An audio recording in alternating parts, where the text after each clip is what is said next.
खर तर परवा मी बसमधनं प्रवास करत होतो. बस स्टेशनवर उभा होती. माझ्या शेजारी एक सद्ग्रस्त येऊन बसले. 5 मिनिटं झाली. त्यांनी खिशात हात घातला, खिशातनं चिल्लर बाहेर काढली, हातावर घेतली, एकदा नीट मोजली, मग खिडकीतनं बाहेर बघितलं. बाहेर पेपर विकणारा होता, पाणी विकणारा होता, खाद्यपदार्थ विकणारा होता. मला वाटलं त्यांना काहीतरी घ्यायचं असेल, पण ती चिल्लर त्यांनी परत तशीच खिशात ठेवली. झाली. त्यांनी परत खिशात हात घातला, खिशातली चिल्लर बाहेर काढली, परत एकदा हातावर घेतली, परत नीट मोजली, परत खिडकीतनं बाहेर बघितलं, परत चिल्लर खिशात ठेवली. मला काही कळेना. तेवढ्यात कंडक्टर एसटीत आला. त्यांनी दन दन दन बेल वाजवली. त्या बेलचा आवाज ऐकून ड्रायव्हर गाडीत येऊन बसला. त्यांनी गाडी सुरू केली आणि आता गाडी जाऊ द्या म्हणून कंडक्टरनं डबल बेल मारली. तशी गाडी सुरू झाली. गाडी पुढं पळू लागली आणि गाडी जशी पळू लागली तसा सद्ग्रस्तांना परत खिशात हात घातला, खिशातली चिल्लर बाहेर काढली, परत एकदा हातावर घेऊन नीट मोजली आणि त्या धावत्या गाडीच्या खिडकीतनं हात बाहेर काढला आणि पेपरवाल्याला हाक मारली, ए पेपरवाला इकडे ये. पेपरवाला धावत धावत त्या गाडीच्या मागे आला. धावत्या गाडीच्या खिडकीतनं त्यांनी पेपर आत दिला. या सद्ग्रस्तांना चिल्लर त्या धावत्या गाडीतनं त्याच्या हातावर ठेवली. गाडी पुढे पळत राहिली. मला प्रश्न पडला, गाडी 15 मिनिटं एसटी स्टँडवर उभा होती, त्यावेळी यांनी पेपर घेतला नाही, मात्र गाडी धावायला लागल्यावर मग यांनी पेपर का घेतला? मी त्याला विचारलं, म्हटलं पेपरच घ्यायचा होता तर गाडी एसटी स्टँडवर उभा असतानाच घ्यायचा, गाडी सुरू झाल्यावर का घेतला? त्यावर तो म्हणाला, त्याचं काय आहे, माझ्या खिशाची चिल्लर होती, त्यातला 1 रुपया खोटा होता. गाडी उभा असताना त्या पेपरवाल्याला तो खोटा रुपया मी दिला असता तर त्याला कळाला असता आणि त्यांनी लगेच माघारी दिला असता. पण आता गाडी धावत पुढे निघाली, त्याला जरी रुपया खोटा इथे कळलं तरी तो काय आता गाडी मागं पळत येत नाही.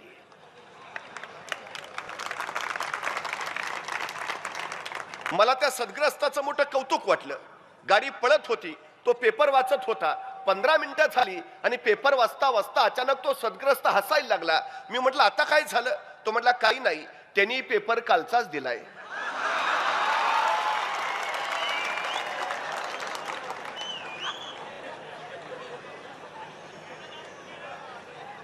बाहेरच्या जगात हा सगळा असा प्रकार चाललाय. खरी म्हणून खोटी चिल्लर द्यावी आणि वर्तमानपण म्हणून परत भूतकाळच हातावर टेकवावा, अशी काही परिस्थिती आसपास आम्हाला दिसतेय. या सगळ्या पार्श्वभूमीवर घनश्याम लोखंडे नावाचा एक तरुण बंद्या रुपयासारखा खणखणीतपणे उभा राहतो आणि समाजाला वर्तमानामध्ये भविष्याची दिशा दाखवू लागतो. ही गोष्ट निश्चितपणे कौतुक करण्यासारखी आहे आणि निश्चितपणे त्याचं कौतुक केलं पाहिजे. खर तर इतिहास विसरणारी माणसं इतिहास घडवू शकत नाहीत आणि इतिहास घडवणारी माणसं इतिहास विसरू शकत नाहीत. 350 वर्षापूर्वी छत्रपती शिवाजी महाराजांनी या मातीमध्ये इतिहास घडवला. रायगडावर 32 मनाचं सोनेरी सिंहासन उभा राहिलं आणि लोककल्याणकारी राजे शिवकल्याण छत्रपती म्हणून स्थापित झाले. शेतकऱ्यांचं, कामकऱ्यांचं, कष्टकऱ्यांचं राज्य या मातीमध्ये निर्माण झालं. मातीसाठी लढणारी, मातीसाठी झुंजणारी आणि मातीसाठी मरणारी माणसं या मातीमध्ये उभा राहू लागली. हे या मातीचं सगळ्यात मोठं वैशिष्ट्य. खरं तर असाच एक महामेरू या मातीमध्ये जन्माला छत्रपती शिवाजी महाराजांच्या पराक्रमाचा वारसा घेतलेला आणि छत्रपती शिवाजी महाराजांनी स्थापित केलेलं स्वराज्य संवर्धित करणारा हा योद्धा पिढ्यान पिढ्या इथल्या साऱ्यांना प्रेरणा देत राहिला. पण तरी मी एखाद्या मुलाला प्रश्न विचारतो, संभाजी महाराज कसे होते तुम्हाला माहिती आहे का? तो 2 शब्दात उत्तर देतो, संभाजी महाराज रगेल होते आणि संभाजी महाराज रंगेल होते. या 2 शब्दात संभाजी महाराजांचा इतिहास संपून जातो.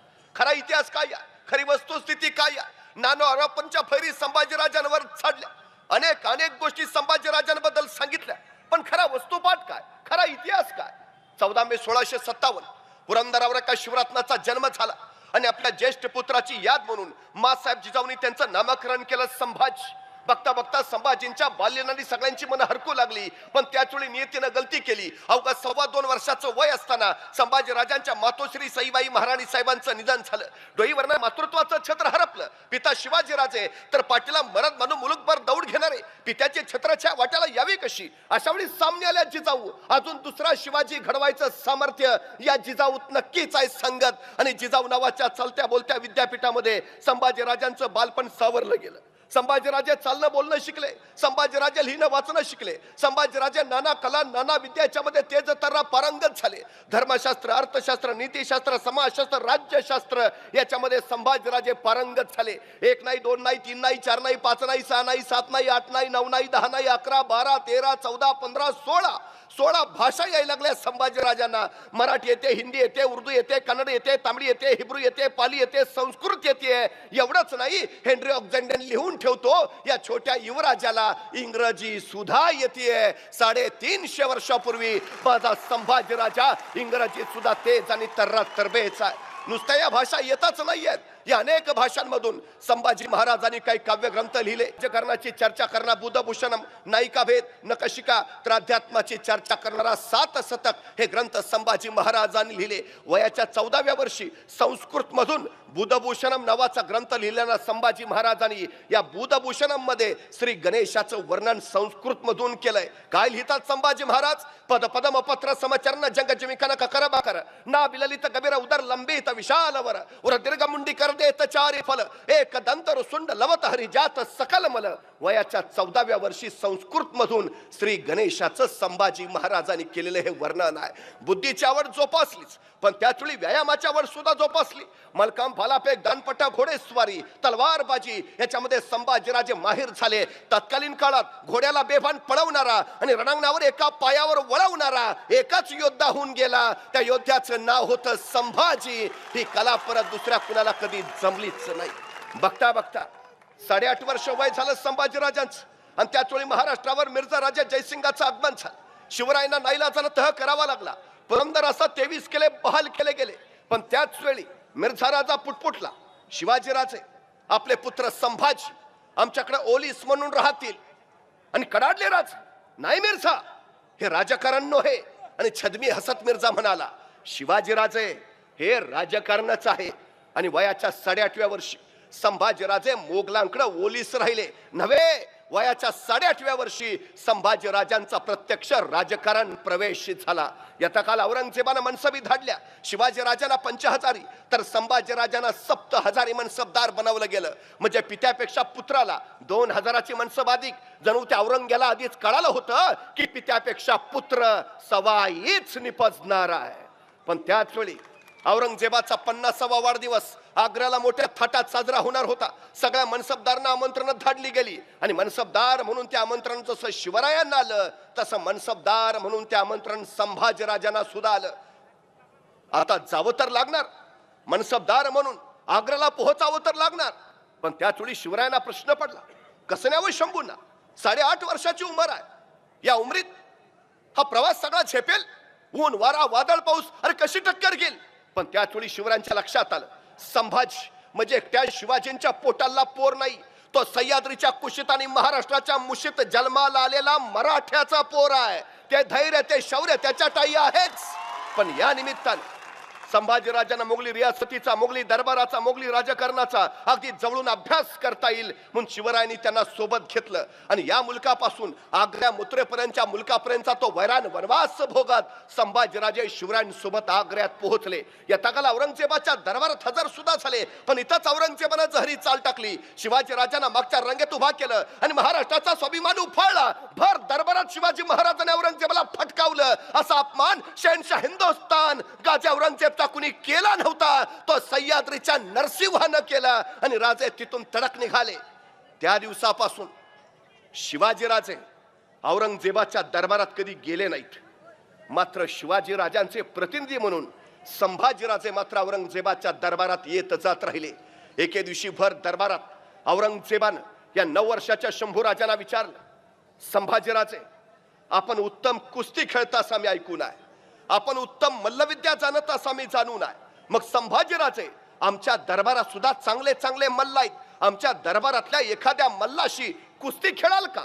तसा 9 वर्षाचा छवा कडाडला. आम्ही फक्त आमच्या लायकीच्या मल्लाशीच कुस्ती खेळतो, आणि तुझ्या दरबारात माझ्या लायकीचा एकही मल्ल नाही. सबब हे महाराष्ट्राचं पाणी होतं. 9 वर्षाच्या संभाजीराजांनी औरंगजेबाला आपल्या स्वाभिमानाची चुणूक दाखवली होती. पण त्याच वेळी औरंगजेबाची जहरी चाल शिवाजीराजांच्या गळ्याभोवती आवळत निघाली होती. शिवरायांना ठार मारायचाच बेत होता. शिवरायांना बाहेर पडता येत नव्हतं. पण सुटकेच्या चाली टाकणं तर गरजेचं. अखेर सुटकेच्या चालीच्या सगळ्या जबाबदाऱ्या शिवाजी महाराजांनी संभाजीराजांवर सोपवल्या आणि औरंगजेबाच्या महालापासून ते कुंभाराच्या वाड्यापर्यंत या सगळ्या चाली 9.5 वर्षाच्या संभाजीराजांनी लीलया पेरल्या आणि एके दिवशी जे स्वप्नातही शक्य होणार नाही ते सत्यात उतरवून महाराष्ट्राचा नरसिंह निसटला. औरंगजेबाच्या हातावर तुरी देऊन निसटला, पण आपल्या एकुलत्या एक पुत्राला मागे ठेवून, संभाजीराजांना मागे ठेवून. यावेळी का पित्याचं काळीज व्याकुळ नसेल, जीव गलबला नसेल? अरे 9 वर्षाचं पोर आहे, कसं ठेवावं माग मरणाच्या दारात, मृत्यूच्या गोटात? जर काय भलतं सलतं झालं तर?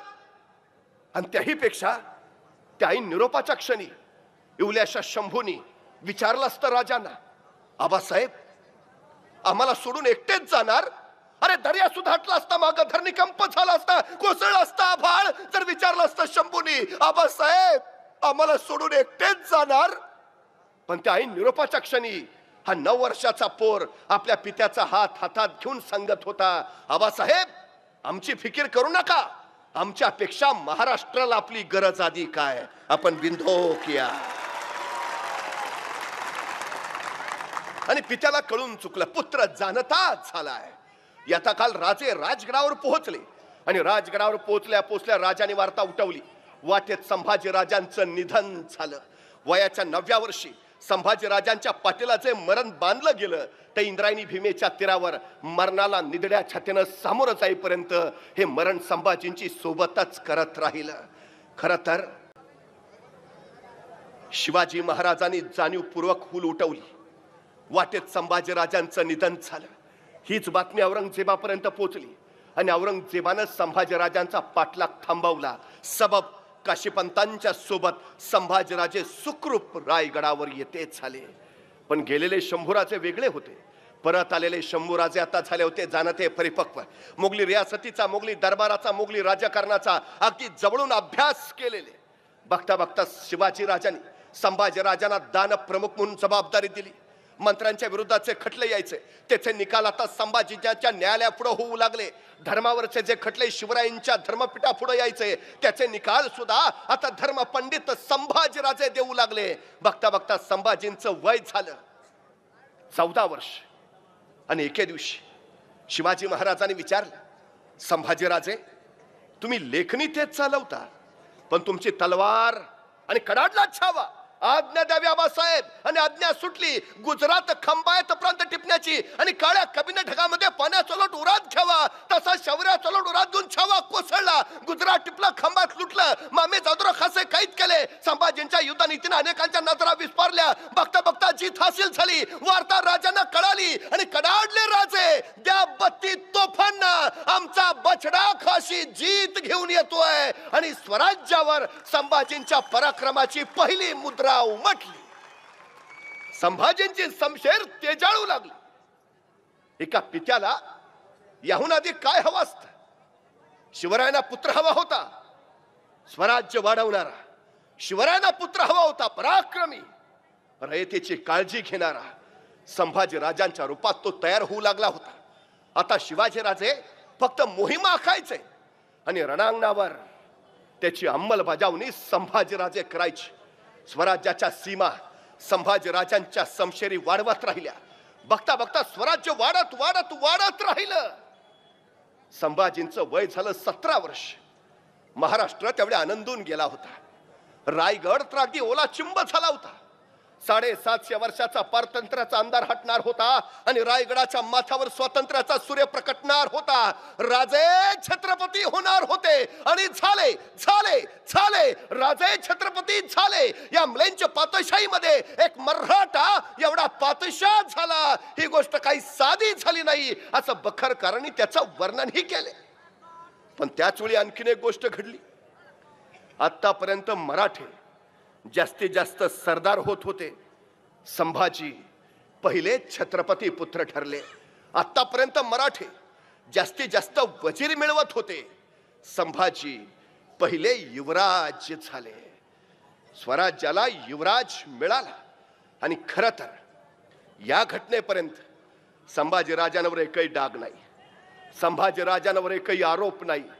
पण संभाजीराजे युवराज झाले आणि संभाजीराजांच्या चरित्राचं पाणी अशा काय पाटाला वळवण्यात आलं की मूळचा संभाजीराजाच पुरता हरवून गेला. खरं तर दादा कोंडकेंच्या चित्रपटात एक गाणं आहे, चंदनाच्या पाटावर सोन्याच्या ताटावर मोत्याचा घास तुला भरवीन ग. आम्हाला बरं वाटतं, चंदनाचा पाट आहे, सोन्याचं ताट आहे, मोत्याचा घास आहे आणि भरवायला ते म्हणल्यावर आनंदच आहे. पण हेच गाणं माझ्यासारख्यानं जरा वेगळ्या पद्धतीनं म्हटलं, बाबळीच्या पाटावर जर्मनच्या ताटावर हायब्रिडचा घास तुला भरवीन ग. ऐकायलाही बरं वाटत नाही, बोलायलाही बरं वाटत नाही, खायलाही बरं वाटत नाही. इथल्या चित्रपट निर्मात्यांनी, नाट्य निर्मात्यांनी, कथा कादंबरीकरांनी आमची नेमकी हीच आवड जोपासली आणि जन्माला आलेल्या संभाजीराजांबरोबर कधीही न जन्माला आलेली पात्र चिटकवली. संभाजी नाटकाचे हिरो आहेत, मग नाटकात एखादी नटी पाहिजे, त्याशिवाय नाटक कसं चालणार. संभाजी चित्रपटाचे हिरो आहेत, मग झाडामागं गाणी म्हणत पाळणारी एखादी हिरोईन पाहिजे, त्याशिवाय चित्रपट कसा चालणार. आणि मग या त्यांच्या कथा कादंबऱ्या नाटकाने चित्रपटाच्या पूर्णत्वासाठी संभाजीराजांबरोबर काही नायिका आल्या. मग ती मोहित्यांची मंजुळा, थोरातांची कमळा, ती गोदावरी, ती तुळसा, ती दुर्गा, या सगळ्यांमध्ये यातलं एकही स्त्री पात्र या सृष्टीमध्ये कधी जन्मालाच आलं नाही. ही सगळ्यात महत्वाची वस्तुस्थिती आहे, चुकूनही नाही, विषयच नाही. एक चित्रपट आम्हाला दाखवला जातो थोरातांची कमळा नावाचा, आधीमध्ये लागतो दूरदर्शनवर. काय दाखवलं त्यात? संभाजी महाराज त्या थोरातांच्या कमळावर जबरदस्ती करतात आणि तो आगात सण न झाल्यामुळे थोरातांची कमळा आत्महत्या करते. चित्रपटाच्या शेवटी पडद्यावर तिची समाधी, वर्णनिवेदन, हीच त्या थोरातांच्या कमळाची समाधी जिच्यावर संभाजीराजाने अत्याचार केले आणि तिनं याच ठिकाणी आत्महत्या केली. ती समाधी शोधायला मी पन्हाळ्यावर गेलो, समाधी शोधून काढली, इतिहासाची पानं चाळली. इतिहास संशोधक वैद्य गुळवणी यांनी त्याच्यावर चांगला प्रकाश टाकलाय आणि सगळं बघितल्यावर मग लक्षात आलं, ही जी थोरातांच्या कमळाची म्हणून समाधी दाखवली जाते ती समाधी थोरातांच्या कमळाची नव्हे, ती समाधी आहे सरदार यशवंतराव थोरात आणि त्यांच्या पत्नी गोंडाबाई थोरात या दोघांची. तर आम्ही म्हटलं कुठून त्या चित्रपटाच्या निर्मात्याला शोध लागला असेल, ही थोरातांच्या कमळाची समाधी, त्याच्यावर काय लिहिलंय ते वाचलं, आश्चर्याचा धक्का बसला. थोरातांची कमळा निधन पावल्याचं साल लिहिलं होतं 1698 साल आणि संभाजीराजांचा मृत्यू झालाय 1689 साली. म्हणजे संभाजीराजांच्या मृत्यूनंतर 9 वर्षांनी थोरातांची कमळा मेली. मग तिच्यावर नंतर 9 वर्षांनी जबरदस्ती करायला संभाजींचं भूत गेलं होतं का? पण हा साधा प्रश्नही आम्हाला कधी पडला नाही. उघड्या डोळ्याने आमचाच राजा बदनाम होताना आम्ही बघितला, आमच्या मनात प्रश्न शिवला नाही. अरे ज्या जिजाऊनी शिवाजी राजांना घडवलं त्याच जिजाऊंच्या तालमीत हा संभाजी राजा तयार झालाय, असा असेल कसा? तो औरंगजेबाचा मुलगा अकबर आपल्या बापाविरुद्ध वैर घेऊन बापाशी भांडायचं म्हणून मदत मागायला आला तो थेट महाराष्ट्रात, कारण त्याला माहिती आहे उभ्या हिंदुस्थानात औरंगजेबाशी टक्कर घेईल असा एकच योद्धा आहे आणि त्या योद्ध्याचं नाव आहे संभाजी.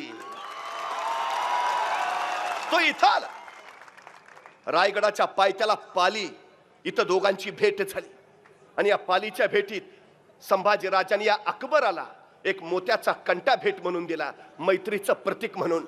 आणि संभाजी महाराजांनी दिलेला हा मोत्याचा कंटा या नादान अकबरानं एका नर्तकीला देऊन टाकला. ही वार्ता संभाजी महाराजांना कळाली आणि संतापले संभाजीराजे, ज्याला मैत्रीची कदर नाही त्याच्याशी पदर आम्हाला जोडायचाच नाही, फेलफार त्याच्या सवलती बंद करा तुरंत. का नातच तोडलं संभाजीने अकबराबरोबर? का? कारण आपण दिलेला मोत्याचा कंटा त्या नादान अकबरानं नर्तकीला दिला. ही साधी गोष्ट ज्याला सहन होत नाही तो स्वतःच्या चारित्र्याबद्दल कसा असेल? जेवढं शिवरायांचं चारित्र्य शुद्ध आणि स्वच्छ आहे तितकंच संभाजी राजांचं चारित्र्य सुद्धा शुद्ध आणि स्वच्छच आहे. ही गोष्ट आम्ही लक्षात घेतलीच पाहिजे. अनेकांनी आरोप केले संभाजीराजे व्यसनी. अहो काय काय नाटकात त्यांची एंट्रीच हातात ग्लास घेऊन. कुठनं शोध लागले? आमच्या साताऱ्याला एक इंग्रज गव्हर्नर होता ग्रँड डफ, त्यांनी पहिल्यांदा मराठ्यांचा इतिहास लिहिला. हा इतिहास लिहिताना औरंगजेबाच्या दरबारी असणाऱ्या खापीखानाच्या लिखाणाचा त्यांनी आधार घेतला. आता खापीखान संभाजीराजांचं वर्णन करताना काय म्हणतो? खापीखान लिहितो, संभाजी स्वतःच्या शौर्याच्या बळावर एवढा बुलंद आणि बलाढ्य झालाय की कुणी शत्रू त्याच्यावर आक्रमण करायला धजावेना, जणू संभाजींना आता सत्तेची नशा चढलीये. काय लिहितोय खापीखान? संभाजी स्वतःच्या शौर्याच्या बळावर एवढा बुलंदानी बलाढ्य झालाय की कुणी शत्रू त्याच्यावर आक्रमण करायला धजावे ना, जणू संभाजींना आता सत्तेची नशा चढली आहे. ग्रँडअपनं याचंच इंग्रजीत भाषांतर केलं, सत्तेची नशा चढलेला राजा, intoxicated with the wine of folly and pride. भाषांतर अगदी बरोबर आहे. सत्तेची नशा चढलेला राजा, intoxicated with the wine of folly and pride. पण आपल्या लोकांचं इंग्रजी चांगलं, त्यांनी वाचलं intoxicated with the wine. Wine घेत होते संभाजी, ग्रँडअपनं लिहिलंय. अरे काय प्रकार आहे. आणखीन एक सांगितलं म्हणे, संभाजी महाराजांनी पोर्तुगीजांना पत्र पाठवलीत, काय आम्हाला दारूची 2 पिंप पाठवून द्या. मागवलं असेल स्टॉक. अरे पण मागवलेली दारू प्यायची नाही, ती तोफेला लागणारी दारू आहे. हे जर तुम्हाला कळत नसेल तर तुम्ही लिहिताना घेतलेली का, त्याचं संशोधन झालं पाहिजे. सुपारीच्या खंडाचं व्यसन नाही संभाजी महाराजांना, सुपारीच्या. 9 वर्ष ज्यांनी स्वतःच्या गर्दनीवर महाराष्ट्र पेलून धरला, 9 वर्ष शिवछत्रपतींचं स्वराज्य जो संवर्धित करत राहिला, तो छावा असा असेल कसा. आणि हा दिलेर खान आदिलशाहीशी युती करून स्वराज्यावर हल्ला करायच्या बेतात आहे.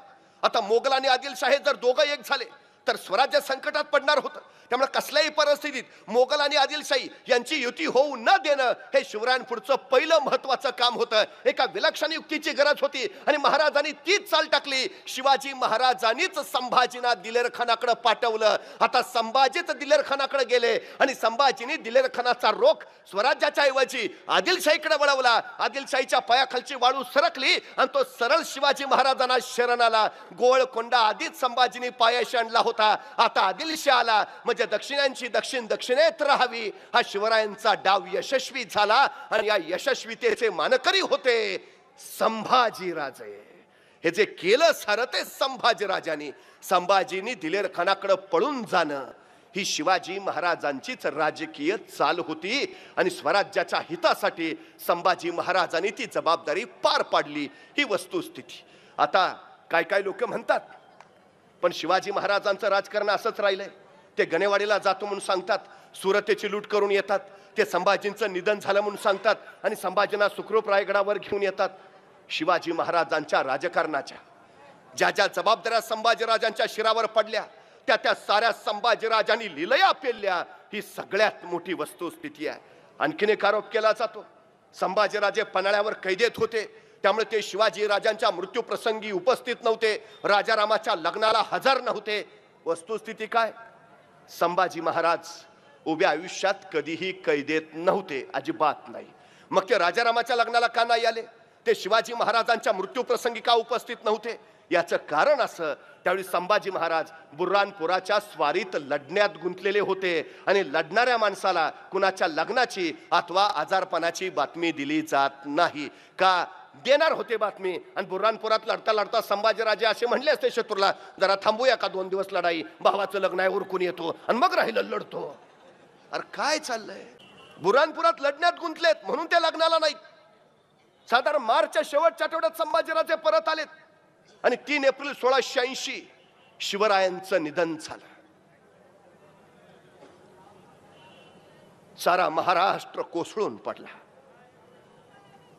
संभाजीराजे त्यावेळी पन्हाळ्यावर आहेत.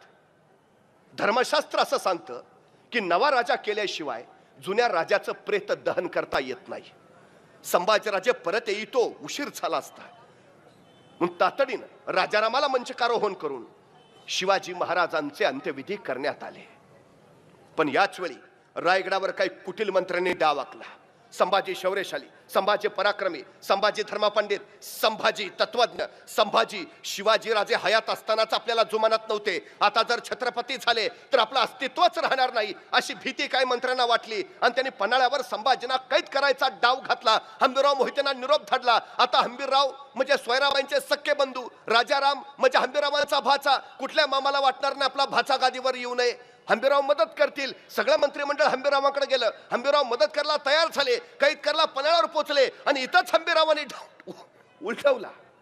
आलेल्या सगळ्या मंत्र्यांना काढण्यात चढवल्या. संभाजीराजांच्या पुढे कैद करून हजर केलं आणि कडाडले खंबीर हंबीरराव ही घ्या नादान हरामजाद माणसं. राजा जाऊन अजून 11 दिवस नाही झाले आणि त्यांच्या पोटच्या गोळ्याला कैद करलाली. ही घ्या ताब्यात. सगळे फितूर कैद केले, रायगड बिनघोर केला आणि मग संभाजी महाराज रायगडावर पोहोचले. शिवरायांचे अंत्यविधी सुद्धा नीट झाले नव्हते. संभाजी महाराजांनी ते पुन्हा केले. रायगडावर श्री शिवछत्रपतींची समाधी उभारली, रायगडाची घडी नीट बसवली आणि शिवछत्रपतींच्या मृत्यूनंतर तब्बल 9 महिन्यांनी संभाजीराजांनी स्वतःला राज्याभिषेक करून घेतला. संभाजीराजे स्वराज्याचे दुसरे छत्रपती झाले. पण त्याच वेळी महाराष्ट्राचा आभाळ मात्र काळवंडलं होतं. शिवाजी महाराजांच्या मृत्यूचा फायदा उठवत स्वराज्य जिंकावं असा घाट शत्रूंनी घातला होता आणि या साऱ्यांना पुरून उरणारा छावा स्वराज्याचा घाट बांधण्यासाठी धडपडत होता. दरबारात बसले होते संभाजी आणि एके दिवशी संभाजीराजांनी सरसेनापती हंबीररावांना विचारलं, मामासाहेब स्वराज्याचा घाट बांधावा म्हणतो, पण औरंग्याचा थाट उतरला पाहिजे. मामासाहेब जागा काढा मोक्याची.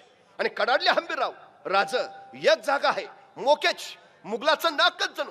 कोण जागा? राजा बुर्हानपुरा, दार उल मुल्क दख्खन बुर्हानपुरा. बुर्हानपुरा म्हणजे दख्खनेतली औरंगजेबाची राजधानी. एखाद्या सुंदरीच्या गालावर तीळ शोभावा असा बुर्हानपुरा शोभतो राजा बुर्हानपुरा म्हणजे मधाचं पोळ आणि कडाडला छावा. मग हे मधाचं पोळ आता कोळ्याचं जाळं झालं पाहिजे. आणि बघता बघता मराठी फौजा सुसाट सुटल्या. बुर्हानपुरा लुटलं. 17च्या 17 पुरे पुरते धुतले. एखाद्या सुंदर बागेचं रोपडं डोळ्यात साठवावून पापणी मिटावी आणि पापणी उघडून बघावी तर पुढे स्मशान दिसावं अशी बुर्हानपुऱ्याची पूर्ती वाताहत झाली. संभाजी महाराजांनी बुर्हानपुऱ्याचा पुरता कोळसा पुरा केला आणि औरंगजेब संतापला, बेभान संतापला. त्या शिवाजी राजांनी हयातभर आमच्याशी वैर केलं, पण त्या शिवाजी राजांनी माझ्या बुर्हानपुराला कधी हात नाही लावला. पण हा त्याचा छावा काल गादीवर बसला आणि आज त्यांनी तडक बुर्हानपुराला हात घातला. याल्ला जणू शेपटीवर पाय पडला.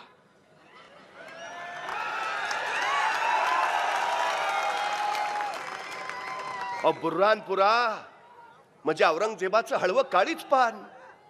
त्याच्या 2 बहिणींचा जन्म बुर्हानपुऱ्यातलाच. औरंगजेबाची आई निर्वतली बुर्हानपुऱ्यातच. आणि औरंगजेबाचं आयुष्यातलं एकुलतं एक प्रेम प्रकरण ते घडलं तेही बुर्हानपुऱ्यातच. त्यामुळे बुर्हानपुरा म्हणजे औरंगजेबाचं हळवं काळीच पान. संभाजी महाराजांनी बुर्हानपुऱ्याला हात घातला नव्हे, औरंगजेबाच्या काळजालाच हात घातला आणि संतापला औरंगजेब. तोपर्यंत दुसरा तडका बसला. औरंगजेबाच्या नावाने वसवलेला औरंगाबाद संभाजीराजाने औरंगाबादच लुटलं. इतकं लुटलं की औरंगजेबाच्या नावाशिवाय तिथं काही ठेवलंच नाही. तोपर्यंत औरंगजेब आणखी संतापला. औरंगजेबाचा मुलगा शहजादा अकबर बापा विरुद्ध वैर घेऊन आला तो थेट संभाजींकडे. आता या अकबरला स्वीकारणं म्हणजे औरंगजेबाला खुलं आव्हान देणं आणि आव्हानाला पाठ दाखवणं हा गुण संभाजींच्या रक्तातच नव्हता.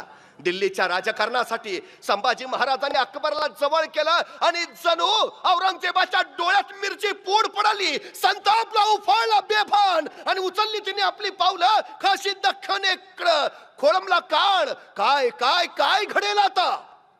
औरंगजेब छाव्याला गिळणार की छावा औरंगजेबाला? खोळंबला काळ. काय घडेल? औरंगजेब कुणी साधा नाही बरं. आशिया खंडातलं सगळ्यात मोठं साम्राज्य म्हणजे औरंगजेबाच आणि आशिया खंडातलं सगळ्यात छोटं राज्य म्हणजे माझ्या संभाजीराजाच. औरंगजेबाच्या नुसत्या सरदारांची संख्या 14,500 आणि एका सरदाराच्या हाताखाली 50,000ची फौज म्हणजे 14,500 गुणले 50,000 एवढं औरंगजेबाचं लष्करी सामर्थ्य. आणि माझ्या संभाजीराजांचं सैन्य सगळे गोळा केले तर भरतील कसे बसे 50,000. औरंगजेबाचा एका वर्षाचा वार्षिक महसूल त्या काळात 23,000 कोटी आणि माझ्या संभाजीराजांच्या स्वराज्याचा वार्षिक महसूल कसा बसा 1 कोटी. औरंगजेब 62 वर्षाचा आणि संभाजी उन्यापुऱ्या 23 वर्षाचा.